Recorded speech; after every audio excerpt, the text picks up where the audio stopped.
Ya, sahabat keluarga muslim dan sahabat Risal dimanapun Anda berada, terima kasih Anda masih tetap setia bersama kami di Lagi On Air. Dan Bang Biring, Oh ya, kembali kita mhm, mengundang dan mengajak betul. para sahabat keluarga muslim dan sahabat Arisala untuk bergabung bersama kami di kesempatan ini. Iya, Silakan hubungi kami di 061 7944 282. atau silakan di 0852 71153456 via SMS. Ada penelpon Bang Biring? Langsung Kita kita angkat. angkat. Halo, assalamualaikum. Waalaikumsalam. Heeh, Iya, dengan dengan siapa di mana, Bapak? Pak Baino di Pasar Piring. Oh, Pak ya. Baino. Silakan Pak, pertanyaannya Pak, singkat aja. Ya, begitu. Sehat semuanya kan? Alhamdulillah sehat. Sehat. Alhamdulillah. Ya, Pak Ustadz. Iya, Heeh. Bapak. Assalamualaikum. Waalaikumsalam warahmatullahi. Ya, sebelum saya bertanya, Iya. marilah kita, hidup kita itu terbatas. Keluarkanlah semua harta-harta kalian tuh untuk Insyaallah. menambah amalan nanti. Insyaallah, insyaallah. Ya, Terbatas pertanyaannya Pak. sekali, karena terbatas sekali hidup kita ini. Iya, betul betul, Pak. Pertanyaannya, Pak. Pertanyaan saya Pak Ustadz, Iya. bagaimana caranya supaya hidup itu tidak galau Iya. dan selalu menjaga keimanan. Oke. Itu aja Pak Ustadz. Iya, Ya. Pak. Terima kasih, Pak. Dari aku. Iya. Assalamualaikum. Waalaikumsalam warahmatullahi wabarakatuh. Masyaallah, Pak Baino. Bagaimana caranya hidup kita ini agar tidak galau dan bisa menjaga selalu keimanan kita nih saat. Terutama di saat senja juga nanti, Pak. Di usia senja. Ya baik, tadi di antara amal-amalan yang sudah kita lakukan, apa kita sampaikan adalah dengan menjaga perintah-perintah Allah Subhanahu wa taala dan meninggalkan larang-larangannya. Perhatikan mana yang wajib dan perhatikan mana yang diharamkan oleh Allah Subhanahu wa taala. Dan Allah Subhanahu wa taala pernah berfirman juga, ala bidzikrillahi tatmainnul qulub, ya. Ingatlah dengan zikir kepada Allah Subhanahu wa taala hati akan tenang. Iya, betul. Jadi intinya berzikir kan maknanya sangat luas ya, dengan memperbanyak tahmid ya, tasbih, kemudian memperbanyak tahlil ya, la Iya, ilaha betul. illallah wahdahu la syarika lah. Isilah kekosongan waktu kita dengan memperbanyak istighfar, memperbanyak tasbih ya, insyaallah hati kita akan menjadi tenang. Dan di Masya antara Allah. bentuk zikir juga adalah memperbanyak membaca Al-Qur'an ya. Seorang yang menjadi galau itu kan karena Maksiat. terkadang perbuatan maksiatnya ya merusak hatinya ya. Karena seorang ketika berbuat maksiat maka hatinya akan dinodai atau ternoda. Maka ketika hatinya sudah ternoda maka dia akan galau kan begitu. Maka segeralah kembali kepada Allah Subhanahu wa taala dengan memperbanyak amal-amalan sunnah ya.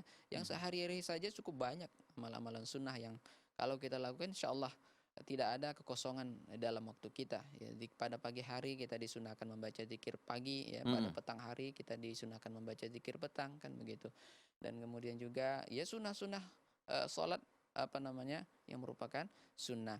Kemudian masalah yang kedua tadi apa namanya agar tetap dalam keimanan. Yang pertama Iya, tadi ya betul. tentu kita banyak berdoa ya. Karena hati manusia itu berada di tangan Allah Subhanahu wa taala dan Allah Subhanahu wa taala bolak-balikkan hati sesuai kehendaknya. Tadi apa namanya bagi yang Allah Subhanahu wa taala panjangkan umurnya adalah apa namanya Allah panjangkan umurnya, maka ingatlah bahwasanya mereka bisa menjadi termasuk di antara sebaik-baik manusia. Ketika Rasulullah ditanya siapakah sebaik-baik manusia, maka Rasulullah katakan khairukum man tala umruhu wa hasuna amaluhu. Sebaik-baik kalian adalah yang panjang umurnya dan baik amalnya. Ya semakin tua seharusnya amal solehnya semakin banyak ya. Oke. Nah, wallahu a'lam bishawab, mungkin Masya yang Allah. bisa kita sampaikan. Iya, Masya Kalau Allah. selamat, kalau galau apa obatnya? Obatnya? Cap dua bapak-bapak. Enggak lah ya. Enggak Karena lah. kadang gini, kadang galau itu kan datangnya karena ada setan, Pak. Oh, gitu. Kalau Abi biasanya pakai baca Al-Quran. Wis, Masya Allah. Masya Allah, gitu. Kita angkat telepon lagi Bang Biring. Ada Iya, siapa nih? Halo, assalamualaikum. Terputus Bang Tampaknya Biring. terputus ya. Silakan Dicoba coba kembali, lagi. silakan di 0617944282. Ya.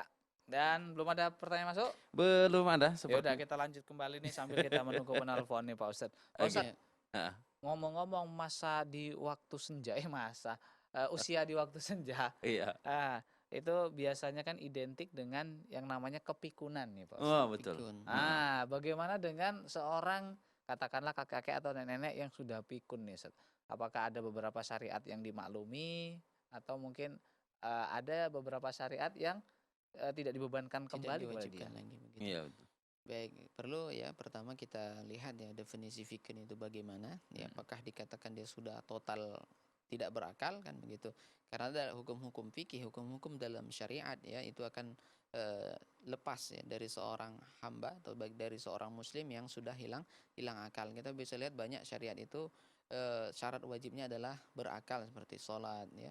Itu diwajibkan kepada seorang muslim yang berakal dan balik kan begitu. Nah, kalau pikonnya tadi belum total ya masih dalam keadaan sadar dan masih Iya. bisa diajak untuk berkomunikasi, maka kewajiban yang masih bisa dilakukannya tetap diwajibkan kepadanya. Iya. Begitu. Jadi kita sebagai orang yang atau keluarganya kan begitu, orang yang bertanggung jawab terhadap orang tua tersebut ya ya tetap ya harus mengingatkan orang yang walaupun yang sudah pikun ya begitu. Oleh karena itu ini juga jadi peringatan bagi kita lihat bagaimana kondisi orang yang pikun kan begitu, kembali lagi seperti seorang anak-anak kan begitu.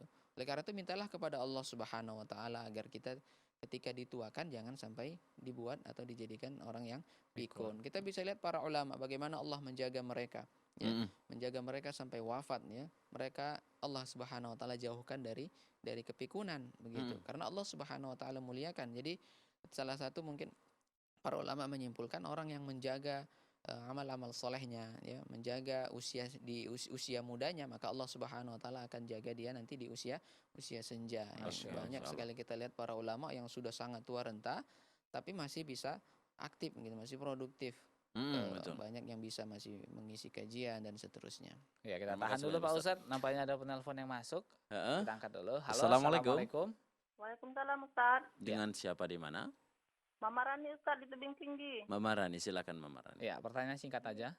Maaf Ustaz kalau agak di luar tema mungkin ya Ustaz. Ya, silakan. Nah, gini, ada 2 pertanyaan Ustaz. Yang pertama, amalan apa saja yang pahala itu mengalir untuk kedua orang tua yang sudah meninggal Ustaz? Nah, yang kedua, kadang kalau kita lagi galau, ini masalah galau Ustaz, untuk Iya. memilih jodoh gitu Ustaz. Masya Allah. Dan kita salah istikharah itu Ustaz. Ya, Bagaimana kita meyakinkan dengan yang pilihan Allah tadi Ustaz? iya, Saya yakin itu pilihannya gitu Ustaz. iya.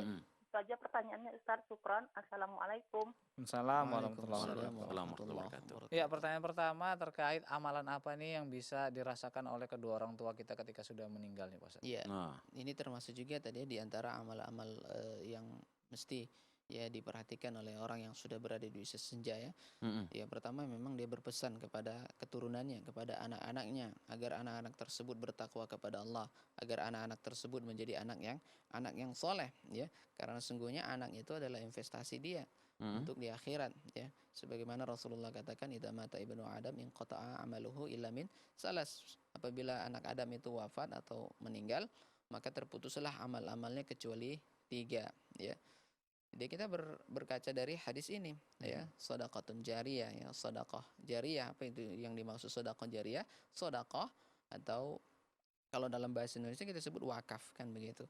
Harta yang kita sedekahkan dan ini manfaatnya bisa kekal, bisa banyak bisa terus dimanfaatkan oleh kaum muslimin ya, seperti membangunkan masjid, memberikan fasilitas untuk para penuntut ilmu ya, bersedekah untuk lembaga-lembaga dakwah yang kita berharap lembaga dakwah tersebut bisa terus eksis kan begitu. Iya. Kemudian yang selanjutnya ilmun yuntafa'u bihi, ilmu yang bermanfaat. Kemudian yang ketiga anak yang soleh. Ketiga-tiga ini insya Allah kita semua bisa mencapainya kan begitu.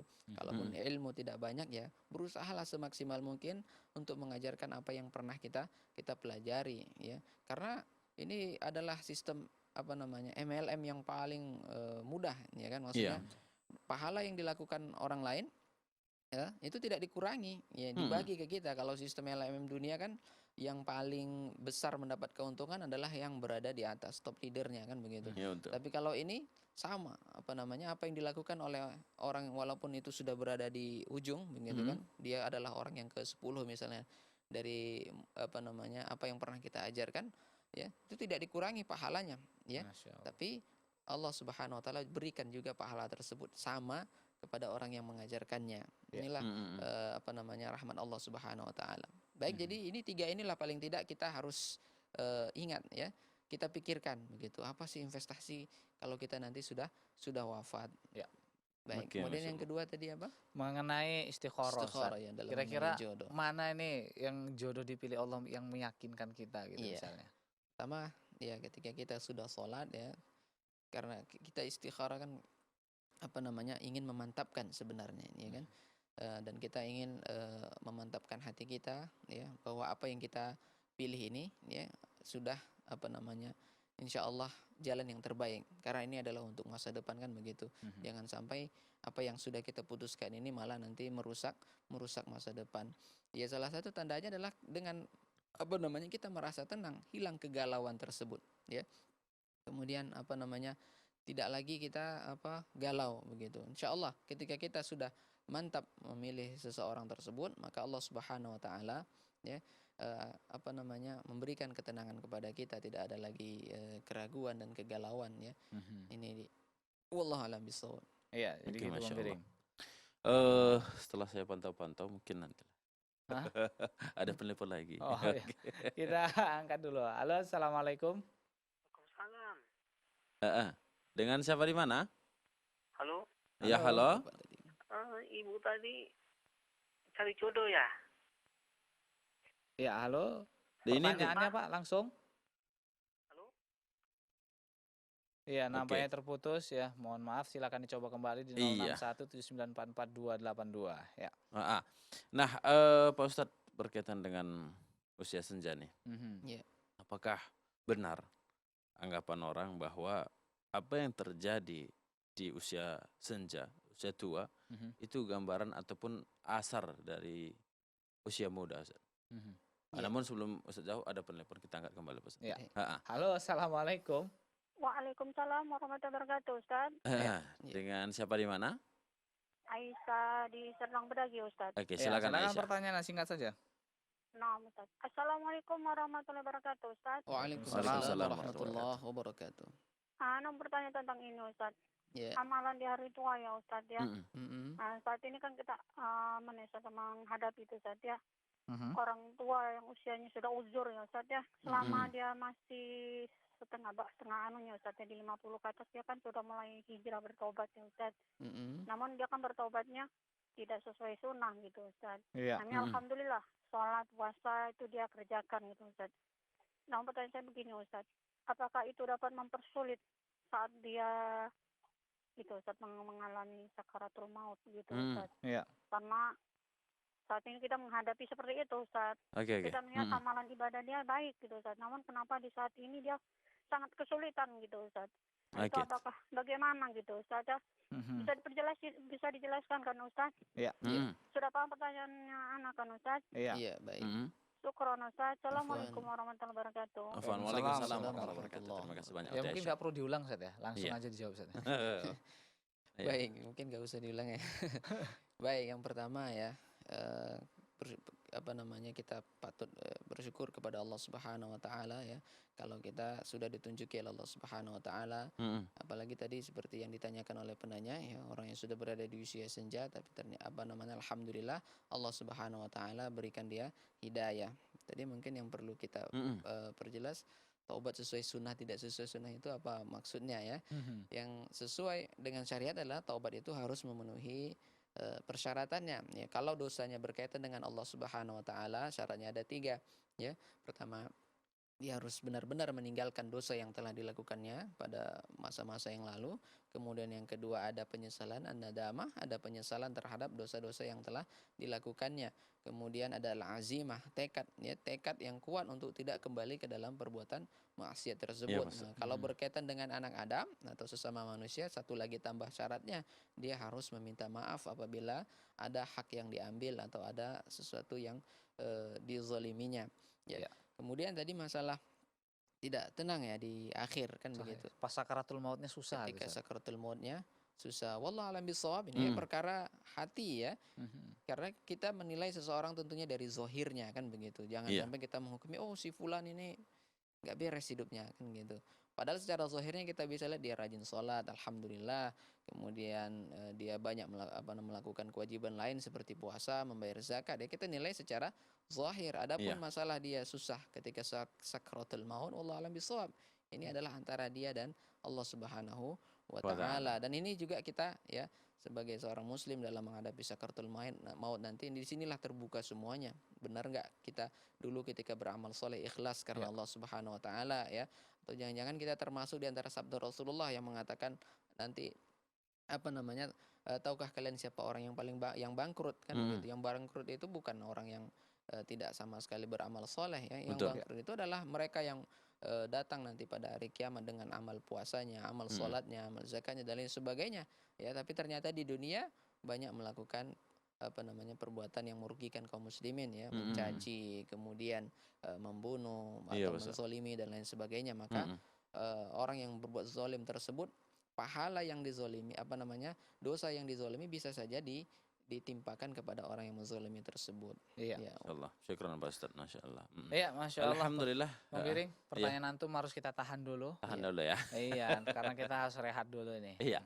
Baiklah sahabat keluarga muslim dan juga sahabat dari Salah, insya Allah kita akan rehat sejenak. Namun sebelum itu kami ajak Anda kembali nanti Ya. di segmen ketiga. Silakan bergabung bersama kami di 0617944282. Ya, atau Anda bisa kirimkan pertanyaan Anda melalui SMS di 085271153456. Jangan beranjak dari layar kaca Anda. Insya Allah kami akan kembali setelah jeda pariwara berikut Berikut. ini.